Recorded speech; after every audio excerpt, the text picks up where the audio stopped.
नमस्कार। Lucent plus workbook कार्यक्रम में आपका स्वागत है। उम्मीद है आपने हमारा मेगा टेस्ट सॉल्व किया होगा जो पेज नंबर 1 से लेकर के 20 तक था।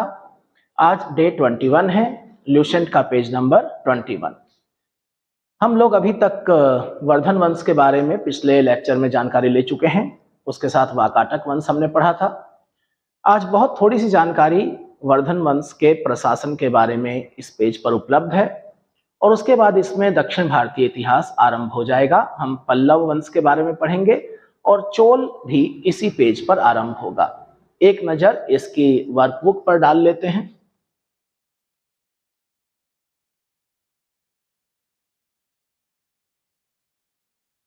ये इसकी वर्कबुक है।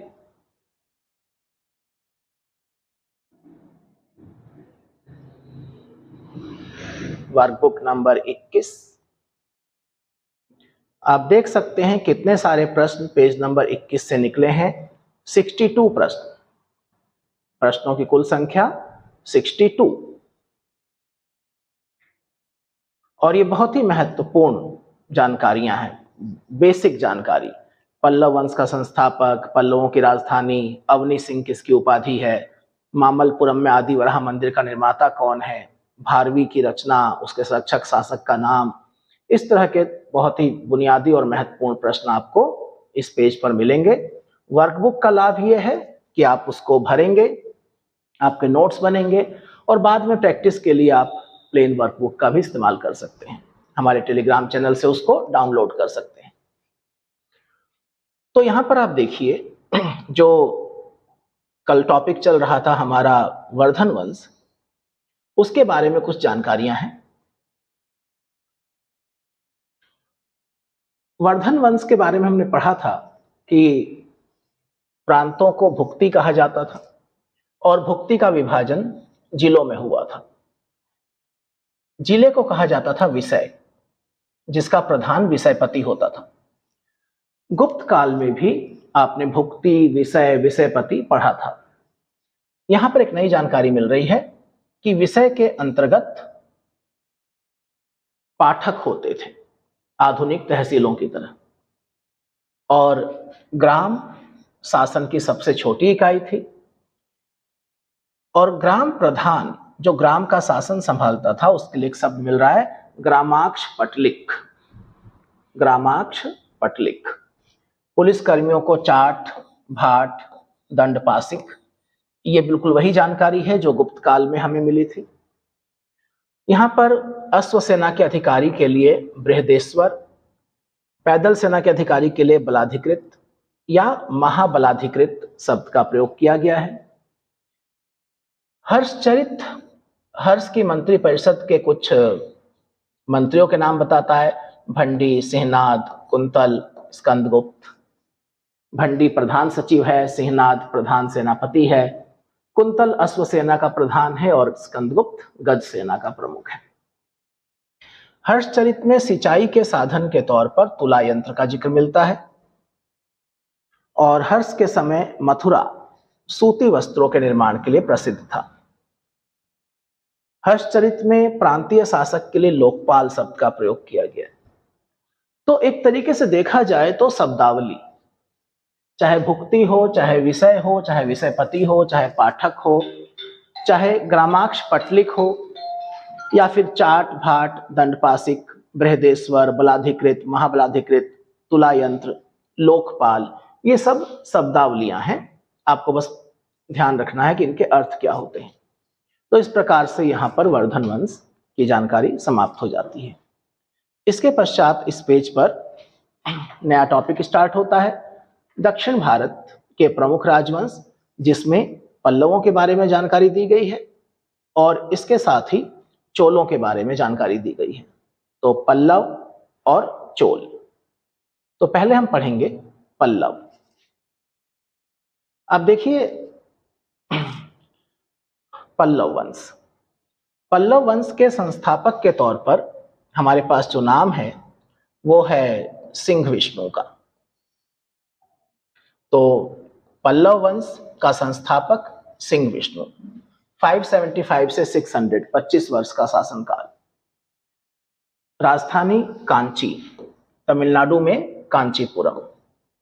और सिंह विष्णु जो है वो वैष्णव धर्म का अनुयायी था। कभी कभी पूछा जाता है कि वो किस धर्म का अनुयायी था।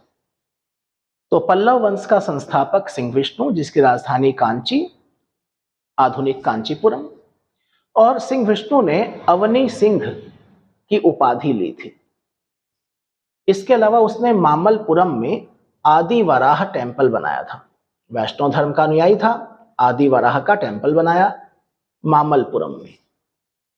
भारवी के दरबार में ही माफ कीजिएगा, भारवी जो कि किराता अर्जुनियम के लेखक हैं, वो सिंह विष्णु के दरबार में निवास करते थे।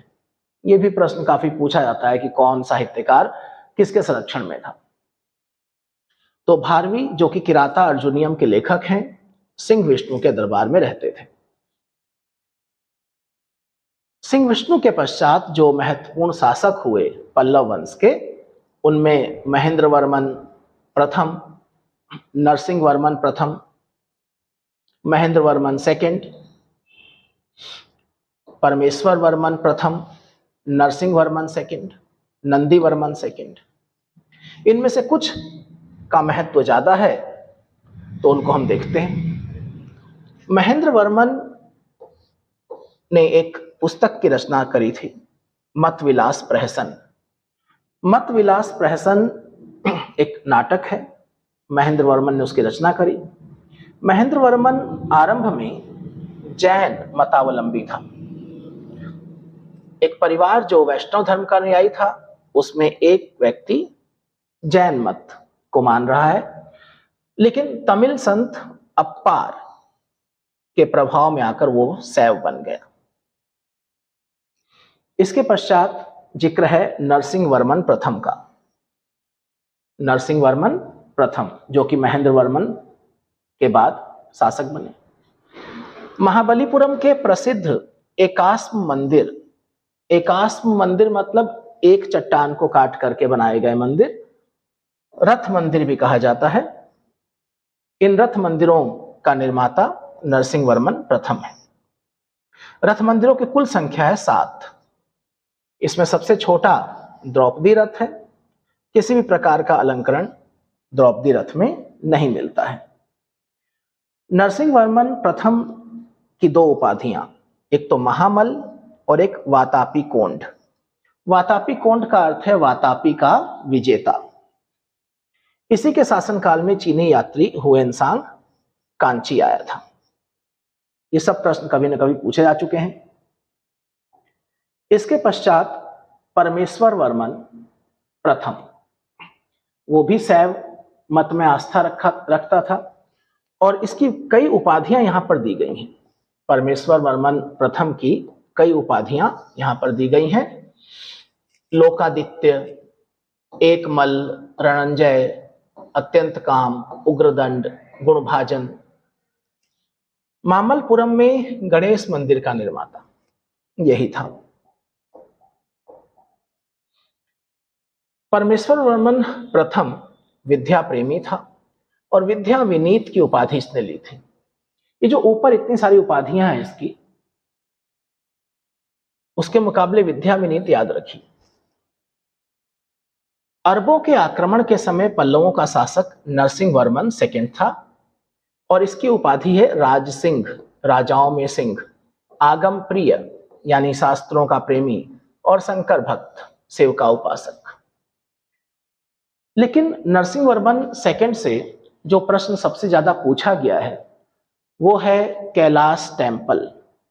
कांची के कैलाश नाथ मंदिर का निर्माता, एक एलोरा का कैलाश मंदिर है, एक कांची का है।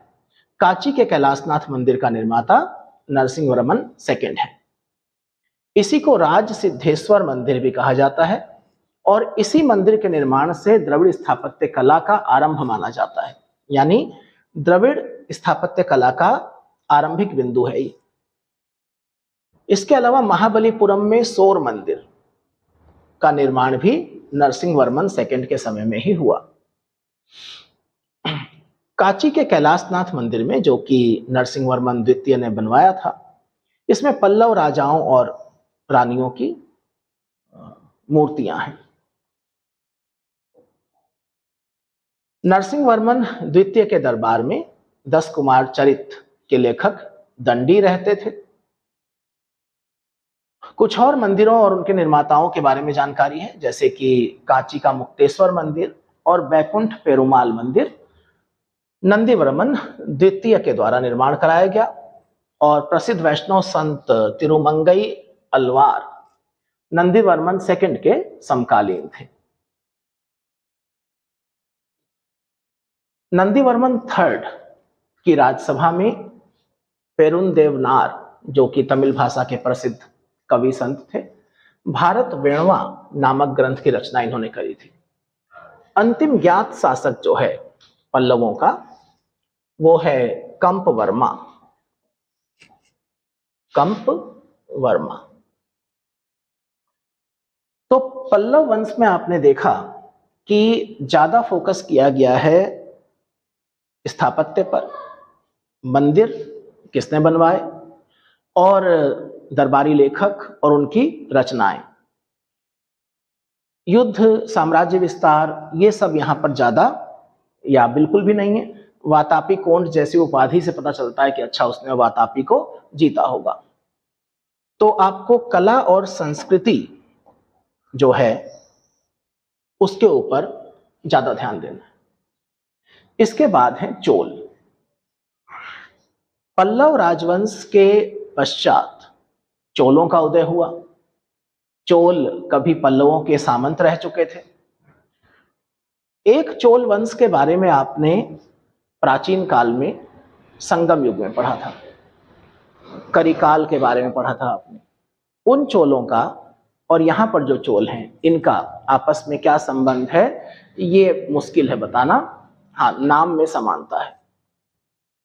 तो 9वीं शताब्दी में चोल वंश पल्लवों के ध्वसावशेषों पर स्थापित हुआ, अर्थात वो पल्लवों के सामंत थे और पल्लवों के बाद उन्होंने उस क्षेत्र पर कब्जा कर लिया। संस्थापक है विद्यालय, राजधानी है तंजाई, तंजौर या तंजावुर, और यहां पर तंजावुर का वास्तुकार, आर्किटेक्ट का भी नाम मिल रहा है, कुंजर मल्लन राजराज पेरुथच्चन। ये एक अतिरिक्त जानकारी है जो हर जगह नहीं है। विद्यालय का टाइटल, विद्यालय ने नर केसरी की उपाधि ली और एक टेम्पल, निशुंभ सूदिनी देवी का मंदिर बनवाया। लेकिन चोलों की स्वतंत्रता का संस्थापक आदित्य प्रथम है। उसने पल्लवों को पराजित किया और उपाधि ली कोदंडराम।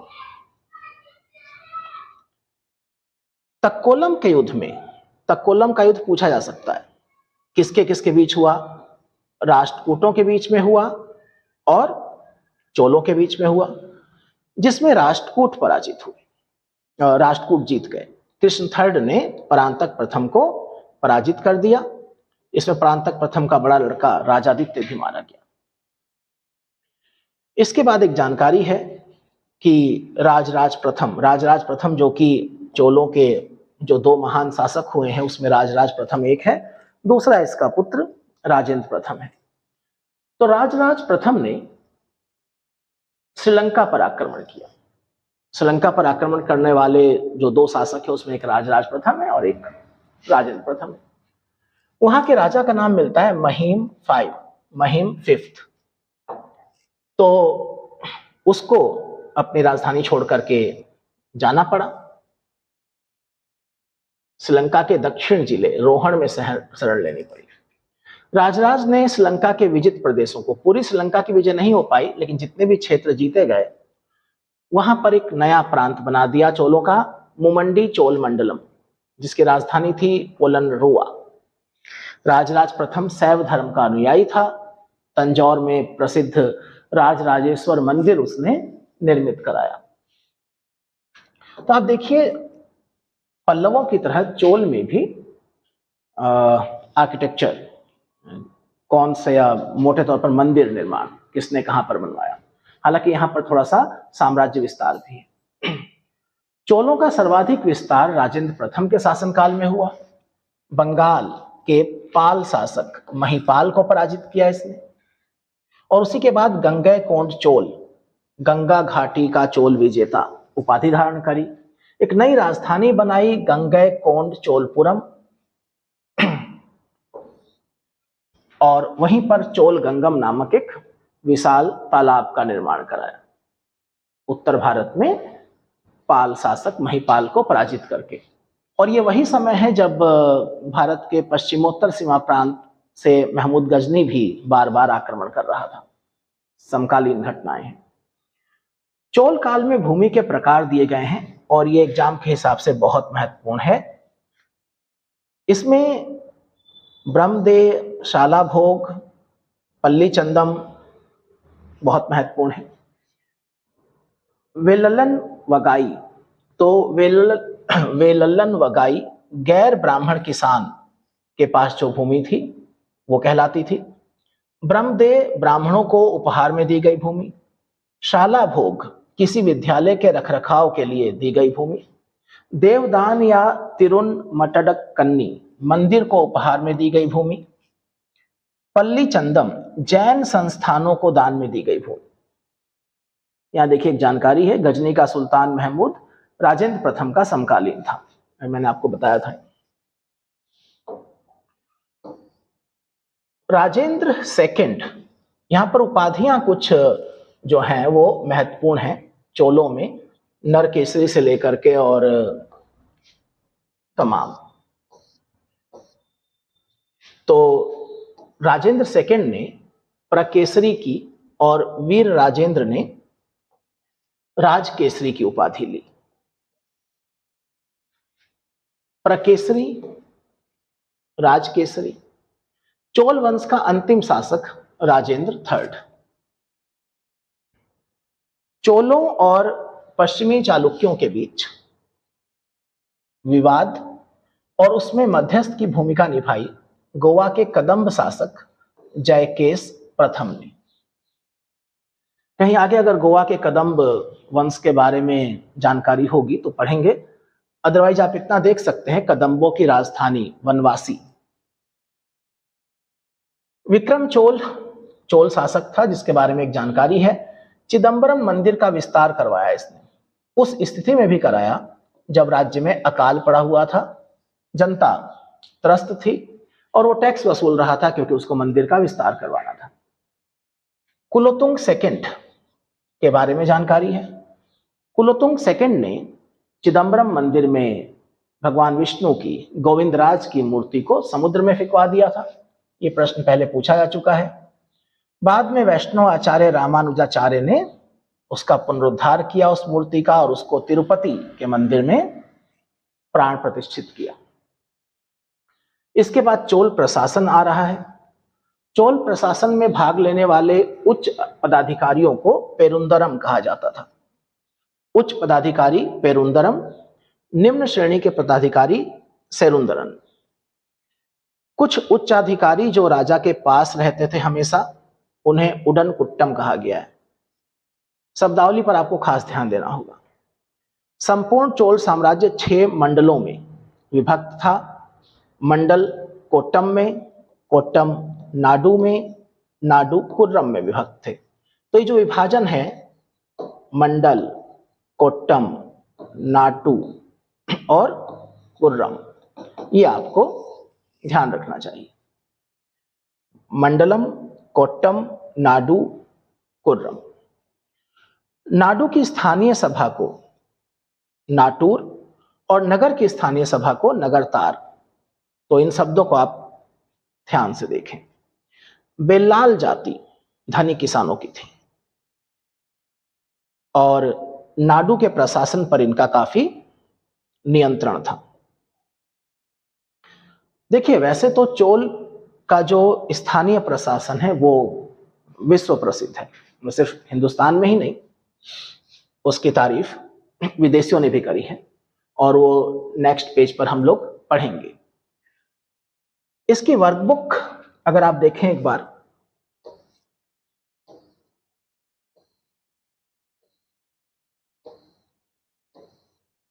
तो यहां से स्टार्टिंग होती है चोलों की वर्कबुक। विद्यालय के बारे में आपको बताना है, विद्यालय कौन है, तांजाय राजराज पेरुथच्चन नरकेसरी किसकी उपाधि थी, चोलों के स्वतंत्र राज्य का संस्थापक कौन था, कोदंडराम क्या था उपाधि थी, तक्कोलम का युद्ध किसके बीच में हुआ, ये सब आप एक बार देख करके ल्यूसेंट को अपने सामने रख करके इस लेक्चर को सुने, इसको फिल करें अपनी कॉपी में, और उसके बाद जैसे कि आप इसको डाउनलोड कर लेंगे टेलीग्राम चैनल से, तो बाद में प्रैक्टिस में ये आपके बहुत काम आएगी।